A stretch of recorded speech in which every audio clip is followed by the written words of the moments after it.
واحلل عقدة من اللسان ويفقهوا قولي صدق الله مولانا العظيم. الصلاة والسلام عليك يا رسول الله وسلم عليك يا حبیب اللہ. اللہ سبحانہ و تعالیٰ کا لاکھ لاکھ شکر عظیم ہے کہ اس نے ہمیں اپنی یاد کے لیے یہاں اکٹھا ہونے کی توفیق عطا فرمائی اور اپنے ذکر و فکر کی توفیق عطا فرمائی. لاکھوں کروڑوں درود و سلام حضرت محمد مصطفیٰ صلی اللہ علیہ وآلہ وسلم کی ذات اقدس پر جن کے طفیل مالک الملک نے یہ کرم نازل فرمائی. عزیزان اکرامی، پروگرام تو ہمارا اللہ کے ذکر و فکر کا ہے جو ہم ہمیشہ ہر جمعرات کو گزشتہ 50 سال سے الحمدللہ کرتے ہیں. لیکن اس طرف جانے سے پہلے ایک دو باتیں بڑی ضروری ہیں جو آپ کے گوش گزار کرنی ہے.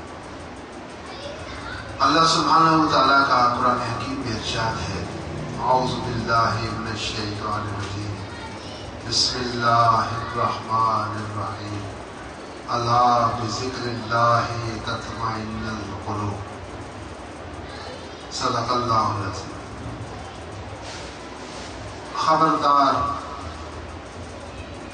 اللہ کا ذکر آپ لوگوں کے لیے وجہ تسکین، وجہ طمانینت اور سکون قلب کا باعث ہے.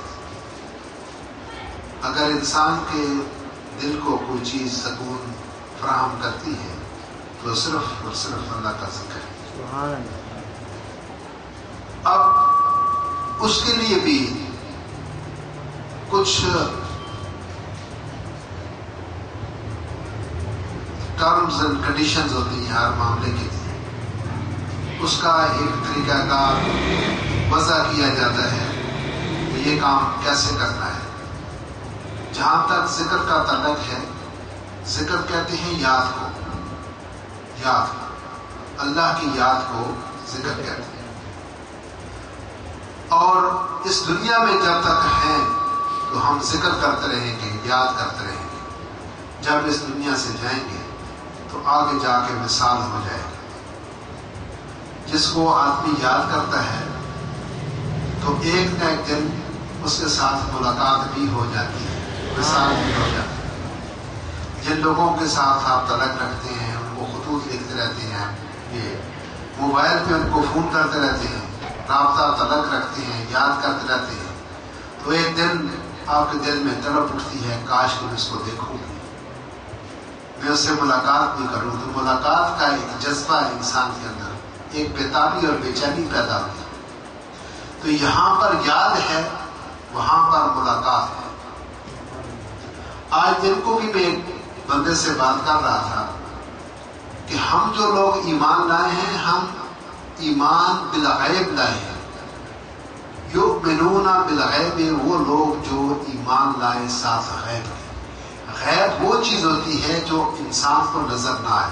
یہ دیوار کے پیچھے کیا ہے، یہ پردہ غیب میں ہے، ہمیں نہیں پتہ اس کے پیچھے کیا ہے. یہ باہر گلی میں کیا ہو رہا ہے، ہم اندر بیٹھے ہیں، باہر کا ہمیں پتہ نہیں. یہ باہر کے جو معاملات ہیں وہ غیب ہیں. دیوار کے پیچھے کیا ہے، یہ غیب ہے. تو جس چیز کا انسان آنکھوں سے مشاہدہ نہ کرے اس چیز کو غیب سمجھا جاتا ہے. تو ہم جو لوگ ایمان لائے ہیں، ہم نے اللہ سبحانہ و تعالیٰ کو دیکھا نہیں اور نہ دیکھ سکتے ہیں. اگر موسیٰ نہیں دیکھ سکے، جب وہ کوئی دور پر گئے تو انہوں نے کہا کہ رب ارنی، اے اللہ تو مجھے اپنا آپ دکھا. تو اللہ نے آواز دی کہ اے موسیٰ لن ترانی، تو مجھے دیکھ نہیں سکتا. اگر دیکھ سکتا وہ تو ذرا میں اپنا ایک جلال، ایک جلوہ اس پہاڑی پر ڈالتا ہوں، تم اس کو دیکھ لو. تو اپنا اللہ تعالیٰ نے اپنا ایک جلوہ اس پہاڑی پر ڈالا. وہ پہاڑ جو تھا اللہ کے جلوے سے اور جلال سے ریزہ ریزہ ہو گیا. موسیٰ بے ہوش ہو گئی. ان کے ساتھ جو آدمی تھے وہ ان کو اندامی کر چکا، روح ہی پرواز کر دیکھ نہیں سکتے. اگر کوئی دیکھ سکتا ہے تو پھر وہ اللہ کا محبوب ہی ہے جو جا کے ان کو دیکھ سکتا ہے. وہ ہمیں ہماری جرأت اور ہماری طاقت. بڑی اچھی بات پچھلی جمعرات کو بھی میں نے اپنے دوستوں کو بتائی تھی کہ اللہ سبحانہ وتعالیٰ نے جبرائیل کو حکم دیا کہ جاؤ جبرائیل میرے محبوب کو ہمارے پاس لے آؤ، ہم ملاقات کرنا چاہتے ہیں۔ اس میں آپ کو میں دو باتیں بڑی خاص بتاؤں گا، پھر اپنے موضوع کی طرف جائیں گے۔ تو اللہ کے حکم سے جبرائیل امین ان کو لے کے معراج پر چلے گئے۔ قرآن میں اس کا ذکر آیا کہ سبحان الذی اسریٰ بعبدہ لیلا من المسجد الحرام الی المسجد الاقصی، پاک ہے وہ ذات جو لے گئی اپنے بندے کو مسجد اقصی تک، وہاں پر آقا دو جہاں نے تمام انبیاء کی امامت فرمائی۔ اور ایک دفعہ جب وہ ذکر فرما رہے تھے کہ میں یہاں مسجد اقصی تک گیا ہوں حاضر ہوئے قرآن، تو جن لوگوں نے مسجد اقصی دیکھی تھی جس کو بیت المقدس کہتے ہیں، یروشلم اسرائیل میں ہے، تو کئی لوگوں نے آج بھی دیکھ رہے ہیں، اس وقت بھی دیکھی تھی، تو لوگوں نے اپنی تسلی کے لیے آقا دو جہاں سے پوچھا کہ اچھا اگر آپ مسجد اقصی دیکھی ہے آپ نے تو بتائیں اس کے دروازے کتنے تھے، اس کی کھڑکیاں کتنی تھی، روشن دان کتنے تھے، پانی کی ٹوٹیاں کتنی تھی۔ اب وہ آقا دو جہاں ٹوٹیاں گرنے کے لیے تو نہیں گئے تھے، تو اللہ ان کو لے گیا اور وہاں پر جا کر انہوں نے اپنی امامت فرمائی انبیاء علیہ السلام۔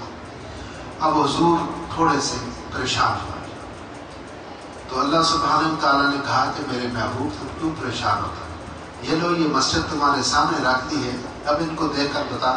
سبحان اللہ۔ تو آقا دو جہاں نے مسجد سامنے رکھی ہوئی تھی اور جو کچھ وہ پوچھتے تھے وہ دیکھ کر اس کو بتا دیتے تھے۔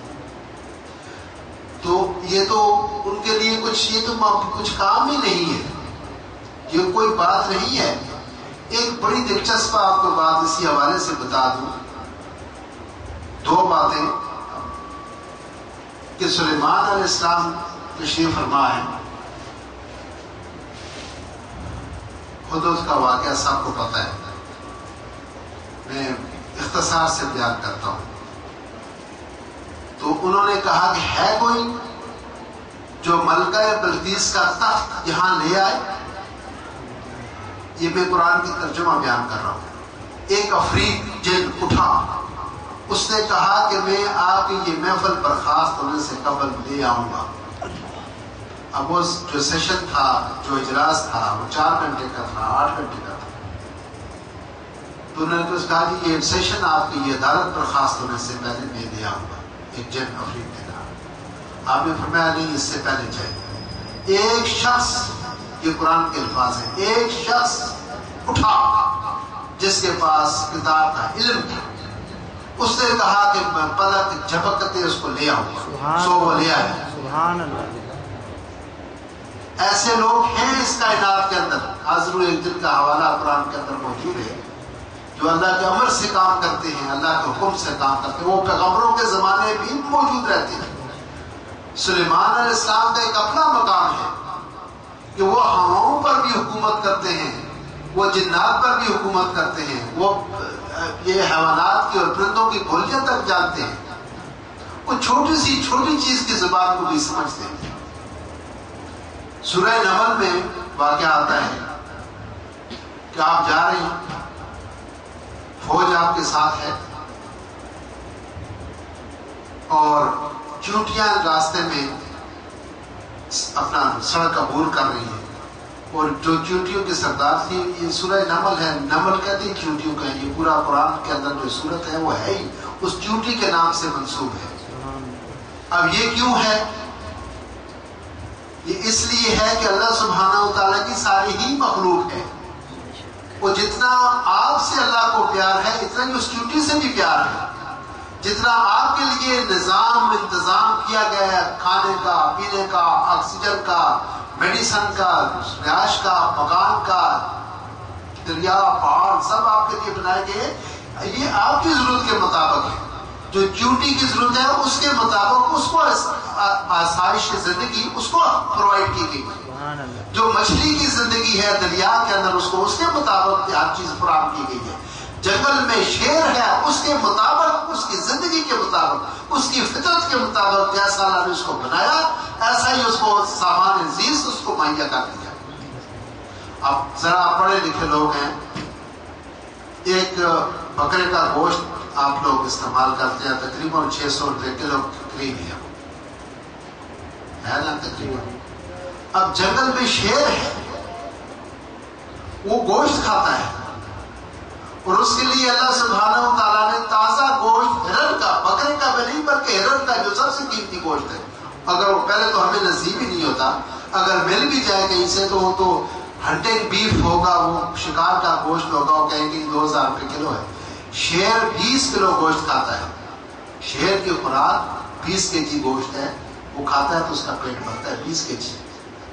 اللہ سبحانہ و تعالیٰ اس کو اس جنگل کے اندر ہرن کا گوشت پرووائڈ کرتے ہیں یومیہ، سبحان اللہ، یومیہ۔ آپ وہ 1000 روپے آپ کلو لگا لیں تو 20 کلو گوشت 20,000 روپے کا ہوگا، اور وہاں پر اس پوری کائنات کے اندر آپ گنے شیر کتنے ہوں گے اور اللہ تعالیٰ کس طرح ان کو پرووائڈ کر رہا ہے وہاں۔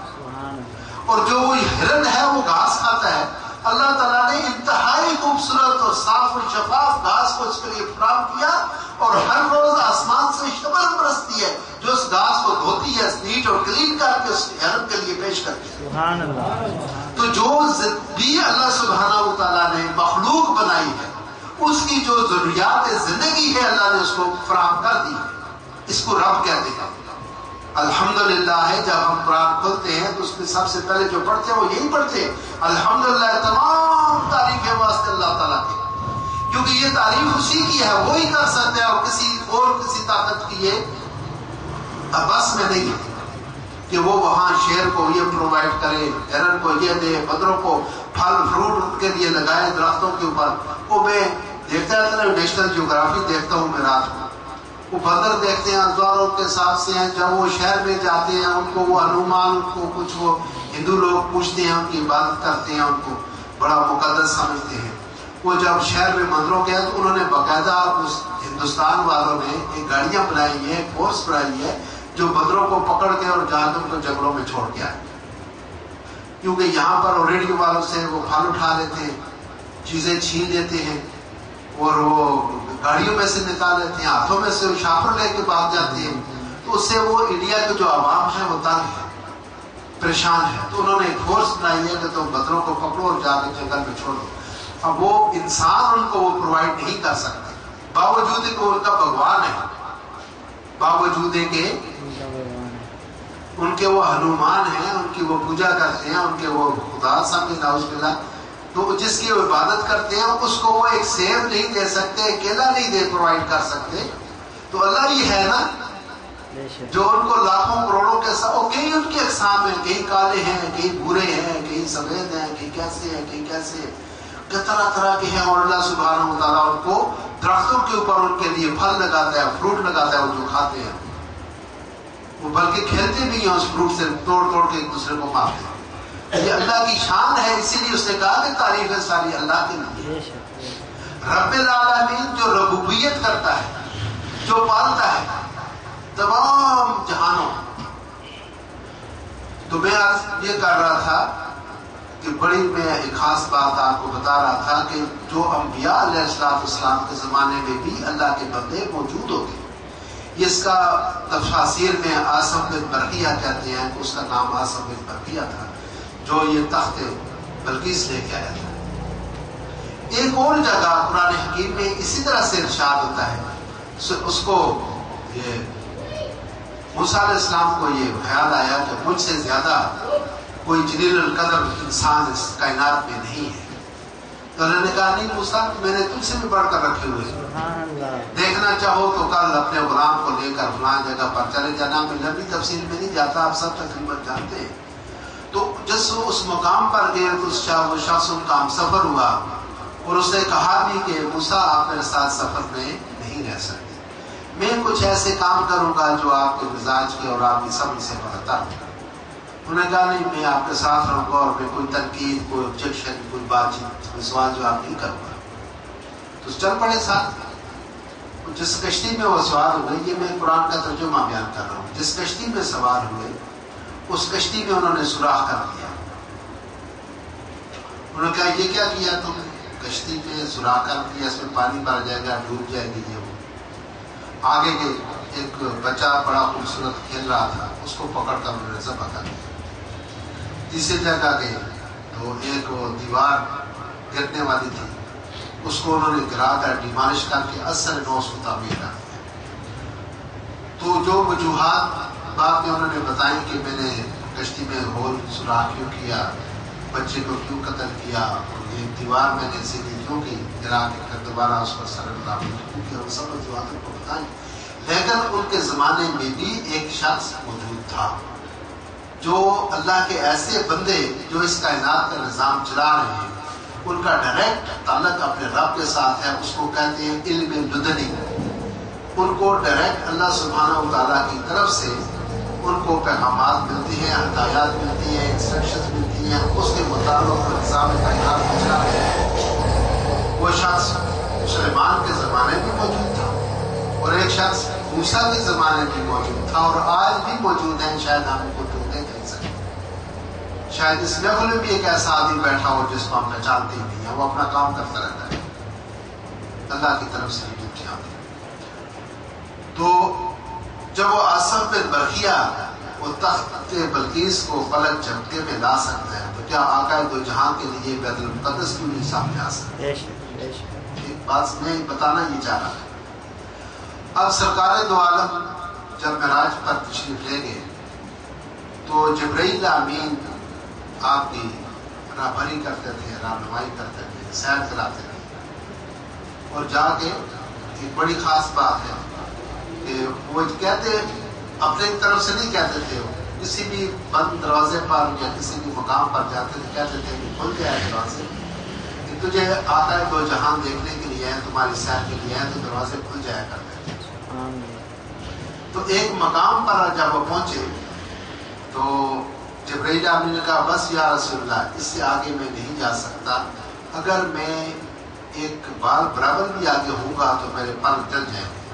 تجلیات ایسی ہیں میرے لیے ناقابل برداشت. تو حضور نے فرمایا جبرائیل یہاں تمہاری انتہا ہے اور یہاں سے ہماری ابتدا ہے. سبحان اللہ. تو جہاں اس روح الامین کی جو فرشتوں کا سردار ہے اس کی جہاں پر حدود ختم ہو گئی، وہاں سے حضور کا سفر شروع ہوا. اب اس میں مزے کی بات یہ ہے کہ آقا دو جہاں جو وہ نالین مبارک پہنے ہوئے تھے وہ حضور کے ساتھ تھے. سبحان اللہ. تو جو کیونکہ اس جوتی کو آقا دو جہاں سے نسبت تھی، اور ان کے پاؤں مبارک کے ساتھ چپٹی ہوئی تھی. جبرائیل پیچھے رہ گیا اور جوتی آگے چلی. سبحان اللہ. سبحان اللہ. تو یہ نسبت کی بات ہے. جو لوگ آقا دو جہاں سے محبت کرتے ہیں، جو ان سے نسبت رکھتے ہیں، تو ان کے درجات اور مرتبے کیا سے کیا ہو جاتے ہیں. وہ اسی طرح سے میں اکثر بیان کرتا ہوں، تو کتابیں حدیث کی بڑی پڑھی ہیں، تاریخ پڑھی ہیں. سائنسدان جیسے اللہ نے قرآن میں ایک جگہ فرمایا کہ اگر یہ تمام سمندر صحیح بن جائے اور جتنے درخت ہیں ان کی کلمیں بن جائیں، میری باتیں لکھنی شروع کرو تو یہ چیز صحیح ختم ہو جائے گی، یہ کلمیں ختم ہو جائیں گی، میری باتیں نہیں ختم. جہاں پر اللہ کی باتیں ختم نہیں ہوتی وہاں اس کے محبوب کی بھی باتیں ختم نہیں ہوتی، کیونکہ وہ دونوں ساتھ ہیں. دونوں ساتھ. جب آپ کہتے ہیں لا الہ الا اللہ تو یہ ہو گیا وحدانیت، یہ اللہ کا تصور پیش ہو گیا جو وحدہ لا شریک ہے، اس کے سوا کوئی عبادت کے لائق نہیں. تو اس وقت تک آپ کا کلمہ بچوں مکمل نہیں ہوتا جب تک آپ یہ نہ کہیں محمد رسول اللہ، کیونکہ یہ فرش والوں نے کہا تھا لا الہ الا اللہ، فرش والوں نے صدا دی محمد رسول اللہ. جہاں بھی اللہ کا نام ہوگا ساتھ اس کے محبوب کا نام ہوگا، اس سے الگ نہیں ہوتا. ہمارے ایمان کا جزء، ایمان کا جزء. لا الہ کہنے والا جنت نہیں جا سکتا، اور محمد رسول اللہ کہنے والا کافر نہیں ہو سکتا، مشرک نہیں ہو سکتا، جہنم نہیں جا سکتا. بات سمجھ آ گئی؟ تو بات یہ ہے کہ وہ نسبت اور تعلق قائم ہونا چاہیے. جب نسبت اور تعلق ہوگا تو پھر آپ کے وہ دنیا ہی بدل جائے گی. جیسے سیدنا عمر رضی اللہ تعالیٰ مکہ سے مدینہ آ گئے تھے، تو راستے میں ایک وادی ہے، اس کو وادی فاطمہ کہتے ہیں، وہاں پر امیر المومنین رک گئے، فضاؤں میں گھومتے رہے، 5-10 منٹ کا وقت گزر گیا، تو جو صحابہ کرام تھے انہوں نے کہا کہ یا امیر المومنین، آپ یہاں کس لیے آپ نے پڑاؤ کیا ہے، رکا یہاں کیا سوچ رہے ہیں؟ تو آپ نے ارشاد فرمایا کہ یہ وہ جگہ ہے جہاں میں اونٹ چرایا کرتا تھا بچپن میں، تو رات کو روزانہ 1-2 اونٹ جو تھے وہ شارٹ ہوتے تھے، مس ہوتے تھے، مس پلیس ہوتے تھے، تو میرا باپ خطاب مجھے یہ کہتا تھا کہ عمر تو دنیا کا نالائق ترین انسان ہے، میں فکر مند ہوں کہ تو کرے گا کیا اس دنیا میں، جو اپنے اونٹوں کو نہیں سنبھال سکتا وہ اور کیا کام کرے گا؟ تو جب میں نے آقا دو جہاں سے نسبت قائم کی، حضور کی غلامی اختیار کی، تو آج نیل کے ساحل سے لے کر کافر تک میری حکومت، سبحان اللہ، یہ فیض ہے آقا دو جہاں کی نسبت، یہ آقا دو جہاں کی محبت کا یہ فیض ہے کہ آج میری حکومت جو ہے نیل کے کاشغر، پتہ ہے کہاں؟ کاشغر چائنا کے اندر ہے، کاشغر چائنا کے اندر ہے، نیل تو آپ کو سب کو پتہ ہے کہ یہ مصر میں دریا نیل، اور کاشغر کا اکثر لوگوں کو نہیں پتا، کاشغر میں آج آپ بتا دوں کاشغر چائنا کے اندر ہے، تو کہاں نیل مصر میں، اور وہاں سے لے کر چائنا تک وہ جو ہے امیر المومنین سیدنا عمر بن خطاب کی حکومت، اور آقا نے ایسا ان کو رنگ دیا کہ جہاں خود سوئی ہوئے ساتھیوں کو بھی سلایا، سبحان اللہ، جو شخص چاہتا ہے آقا کے اسلام کے لیے پہلے ابو بکر کا اسلام کرتا ہے، پھر سیدنا عمر کا اسلام کرتا ہے۔ حضور نے فرمایا کہ اگر میرے بعد کوئی نبی ہوتا تو عمر نبی ہوتا۔ وہ شخص جو اونٹ نہیں چرا سکتا آپ نے، اس کو جب آقا سے نسبت ہو گئی، ان سے آقا سے محبت ہو گئی، آقا کی غلامی میں آ گئے، تو ان کا وہ کوئی جمعہ کل ہم پڑھیں گے، ہمارا مسلمانوں کا جمعہ نہیں ہوتا ہے جب تک عمر بن خطاب کا خطبے میں نام نہ لیا جمعہ نہیں ہوتا۔ سبحان اللہ، ان لوگوں کے نام قیامت تک وہ ہمارے لیے، وہ لوگ وجہ اعجاز بن گئے ہیں، ہمارے لیے بخشش کے ذریعے بن گئے ہیں، وہ لوگ جنہوں نے آقا دو جہاں سے نسبت قائم کی۔ اور یہ جو اللہ کے ولی ہوتے ہیں، یہ بھی میں آپ کو بتا دوں، یہ سب آقا دو جہاں کے محبوب ہوتے ہیں۔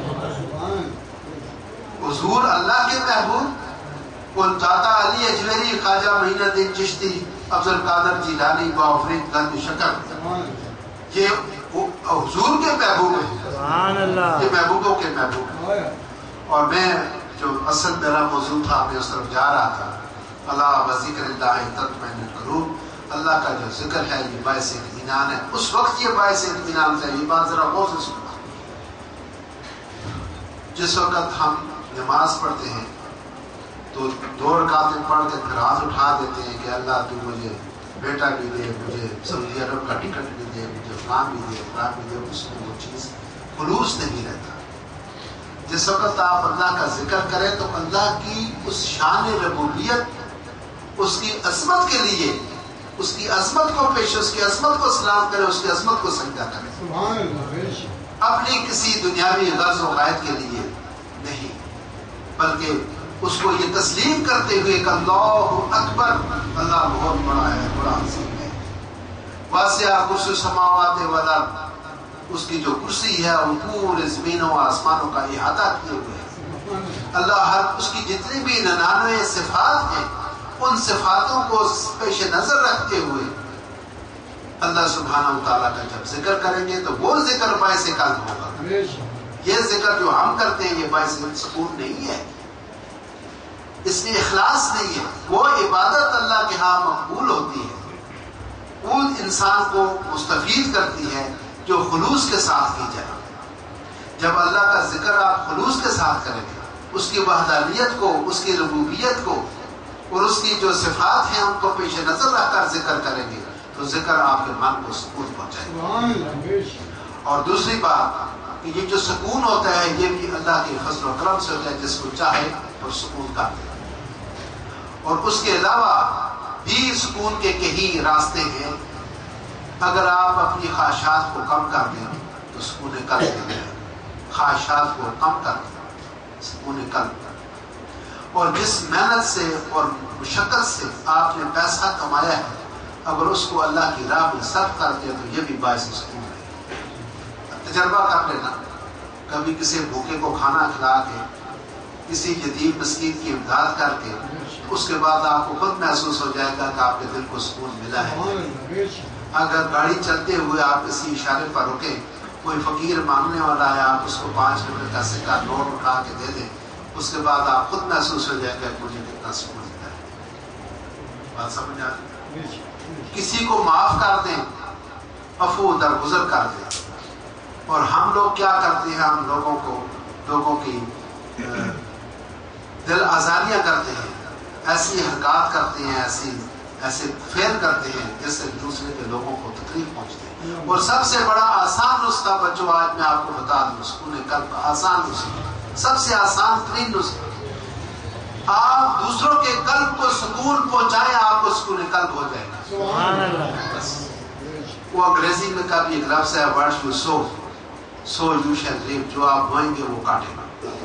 اگر آپ نے دوسرے لوگوں کو سکون پہنچا دیا ہے تو آپ کو سکون مل جائے گا. آپ دوسروں سے محبت کریں گے اور آپ کو محبت مل جائے گی. آپ دوسروں کے اوپر مہربانی کریں گے, آپ کے اوپر مہربانی ہو جائے گی. جو آپ بوئیں گے وہ کاٹیں گے. نفرت بوئیں گے, نفرت کاٹیں گے. محبت بوئیں گے, محبت کاٹیں گے. کسی کو آپ کہتے ہیں السلام علیکم, جواباً وہ بھی کہتے ہیں وعلیکم السلام. آپ کسی کو گالی دیتے ہیں, جواباً وہ بھی گالی دیتے ہیں. اس کا مطلب جو آپ بوئیں گے وہی کاٹیں گے. اس کا آسان نسخہ میں نے آپ کو سکون قلب کا یہ بتا دیا ہے کہ آپ سکون قلب لوگوں کو سکون پہنچاتے جائیں, آپ کو سکون ملتا ہے. اور اس میں جو لوگ اللہ کے ذکر سے, اور خاص طور پر جو اللہ کے جو محبوب بندے ہیں, ان کے آستانوں اور درباروں پر جب بیٹھتے ہیں تو یہ منزل اور آسان ہو جاتی ہے. یہ ذکر تو آپ کہیں مسجد میں بیٹھ کر سکتے ہیں, گھر کے بیٹھ کر سکتے ہیں, کسی جگہ بھی کر سکتے ہیں. لیکن جہاں پر ہمیشہ سے ذکر ہوتا چلا آ رہا ہے اور وہاں پر اللہ سبحانہ و تعالیٰ نے سکون اور رحمت نازل کی ہوتی ہے, وہاں پر اس کی نعمتیں ہوتی ہیں. اس مقام پر جب انسان بیٹھ کر ذکر کرتا ہے تو اس کا مزہ تو بالا. تو اللہ تعالیٰ آپ سب کو سکون قلب عطا فرمائے اور اپنا ذکر و فکر کرنے کی توفیق اخلاص کے ساتھ عنایت فرمائے. وآخر دعوانا الحمدللہ رب العالمین.